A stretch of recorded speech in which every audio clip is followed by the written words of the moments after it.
Hello and welcome back. Today we'll be looking at session 6, iteration constructs. But before we begin, let's just recap what we learned in the previous session.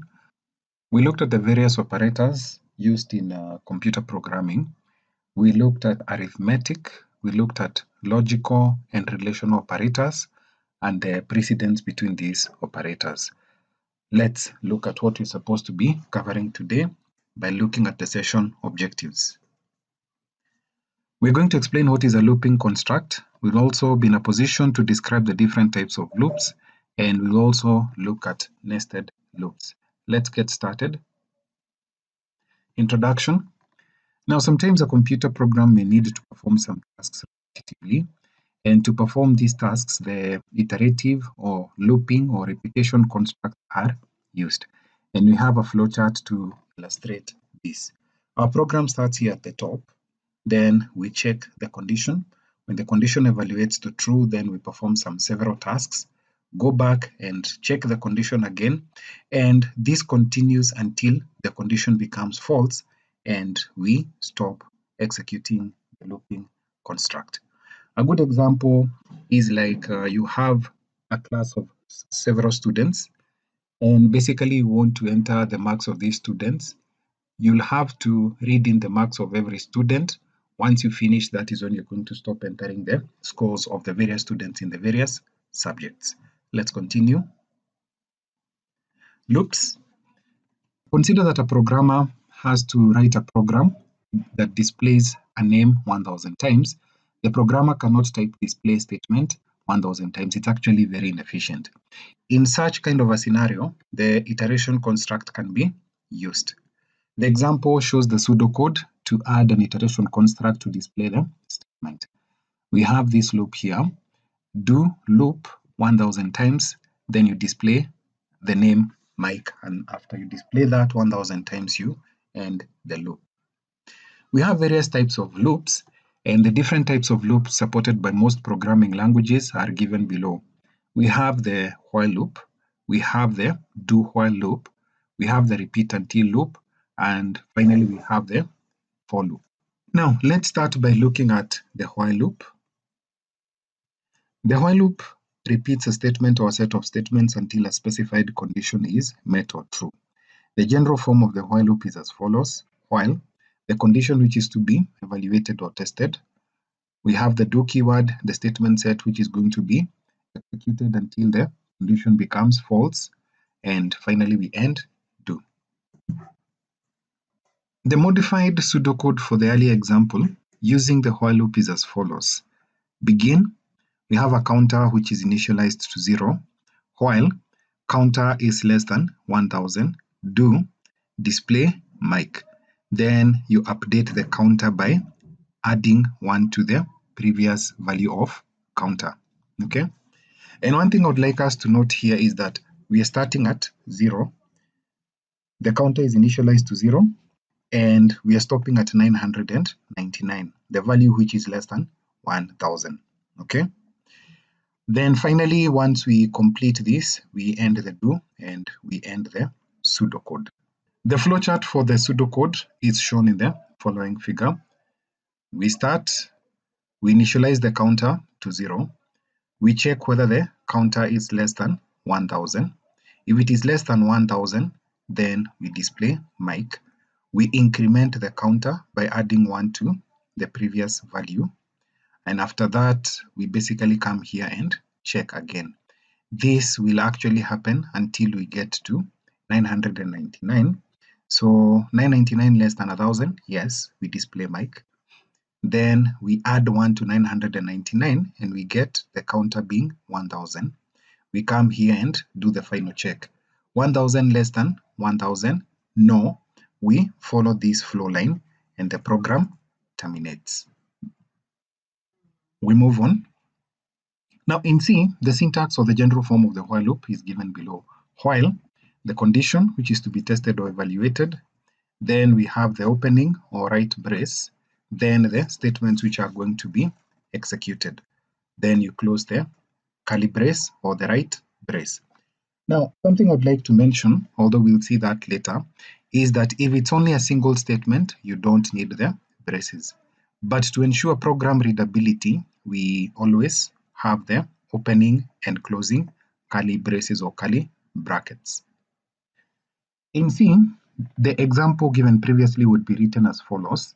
We have the preprocessor directive. We'll look at this later, as I told you earlier. Then we have the main method beginning program execution. We have the opening curly brace for the main method, for the main function. We declare the counter.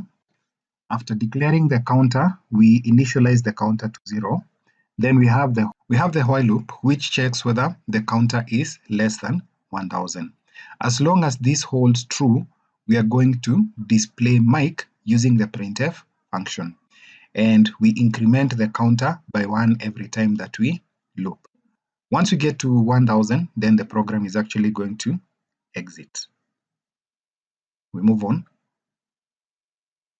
The do while loop.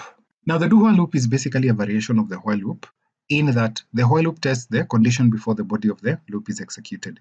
Therefore, the body of the loop may not be executed at all if the condition is not satisfied in the first attempt.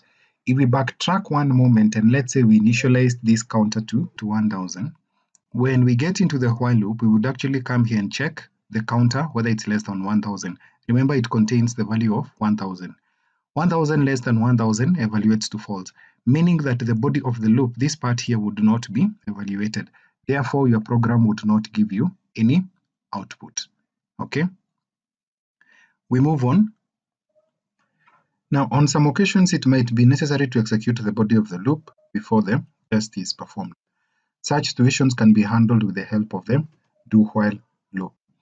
Now, the key distinction between the do while and the while is that the while loop tests the condition before the body of the loop is executed, but the do while executes the body, then tests the condition. The general form or syntax of the do while loop is given below. Do, then the statements which are going to be executed, then finally we evaluate the condition.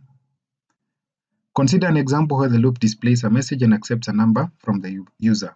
The loop continues doing this until the user enters the number 5 and then exits the program.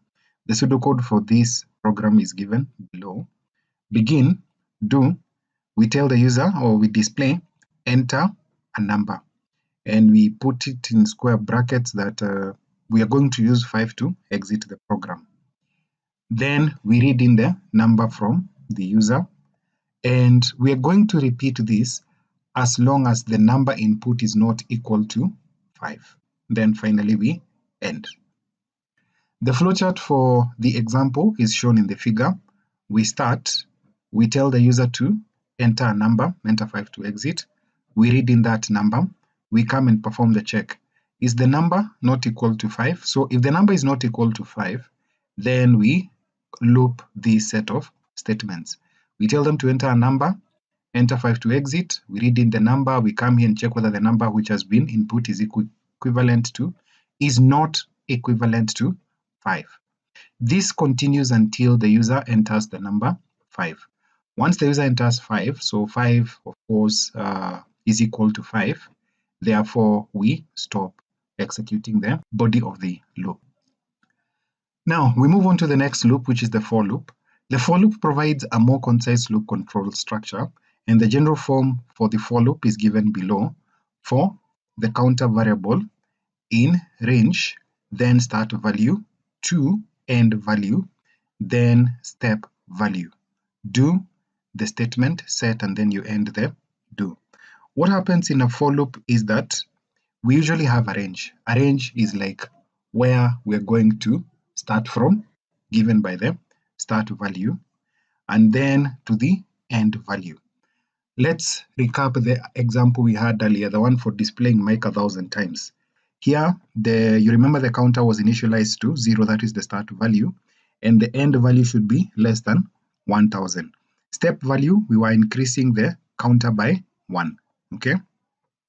Consider the earlier example to display the name 1,000 times.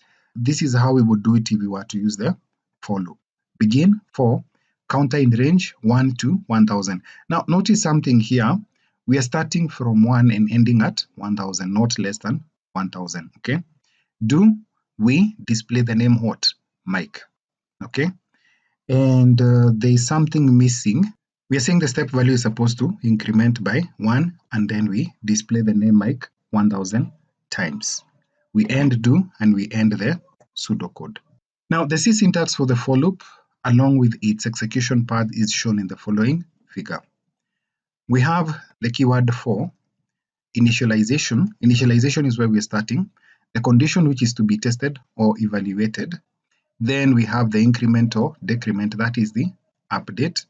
Then inside here we have the statement, can be a single statement or a statement set that is going to be executed. And let's see what exactly happens. We have the initialization. You can see this is step 1. After we initialize, the next thing we do is to evaluate this condition.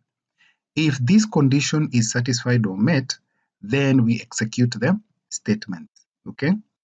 After that, we either update by incrementing or decrementing the counter. Once we do this, we come and evaluate the condition again. If the condition is met, we execute the statement set. This continues until the condition evaluates to false. After that, the loop terminates. We move on. So the for loop construct for displaying the name Mike 1000 times in the C language is shown in the example. We have the for keyword, then we open the brackets, we initialize the counter to 0. The condition to be tested or evaluated is that the counter should be less than 1000, and every time that we are looping, we are incrementing the counter by 1. Then we display the name Mike using the printf function. Okay, we move on. Nested loops. A nested loop is a loop within another loop, just like you remember in session 4, we talked about nested decision constructs, whereby we had one decision construct inside another one. It is used in almost all programming languages, and you can have up to 15 levels in the C language to be nested within one another.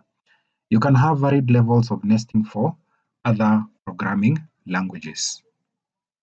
An example of a nested while loop where the program accepts 5 numbers from the user and displays them twice on the screen is shown below.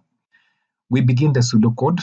We initialize the first counter to 1. The second counter is initialized to 1 as well. And as long as the first counter is less than 6, we are going to get a number from the user. Then we reinitialize counter 2 to 1. Then while counter 2 is less than 3, meaning we are going to loop 2 times. The first time when it is at 1, okay? Then we increment the counter. Then the second time when it gets to 2, okay?